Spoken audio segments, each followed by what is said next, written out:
Danial Andrews has rejected a proposal rehashed by the Victorian Liberals for 75 protective services officers to patrol 5 of Melbourne's major hospitals. Victoria political reporter Simon Love is in Melbourne. Simon, the reaction to this policy was pretty blunt.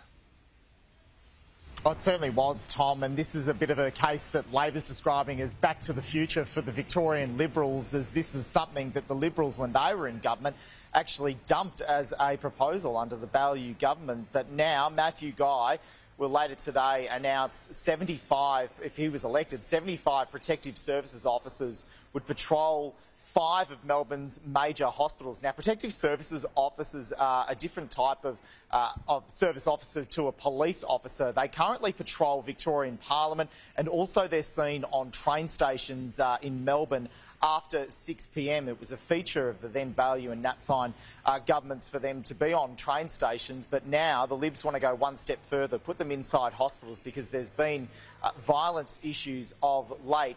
Now, those protective services officers would be armed in hospital wards, and that's caused a bit of concern among the medical community. But the Police Association say it would be necessary in order to ensure a faster response should there be any code grey incidents in hospitals. If those officers were to go into mental health wards, the weapons would be locked away in a secure safe before the officers go in there.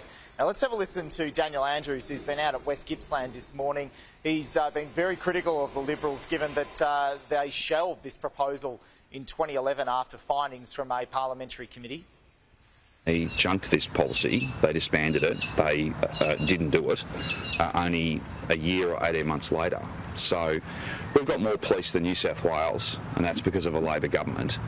So there are police and PSOs out there, and they do a fantastic job. But I'm focused on recruiting more nurses and more ambos and more doctors into our hospitals, not recruiting police into our hospitals. But the Victorian opposition are remaining steadfast on this. Their health minister at the time that they junked this proposal was David Davis, who stood up this morning here at Parliament, and he was trying to talk about his Treasury portfolio and a $2.8 million commitment to the Parliamentary Budget Office. But we did ask him about this expected announcement from Matthew Guy later today. We made that decision at the time, and this is a different time. And clearly, it's a matter. I'll let Matthew Guy and Georgie. There's clearly violence, but I'll leave it to Matthew and Georgie to make their detailed announcement later on. We'll hear more from Matthew Guy at around 1 o'clock Eastern time, Tom. And there's still this tick for tat here in Victoria on hospital funding. The Premier out at Warragul in West Gippsland announcing up to $675 million for a new hospital and aged care facility out there. That's trumping Matthew Guy's commitment of $400 million there. So it's a bit of a tick for tat. 6 weeks till early voting begins ahead of the November 26th state election.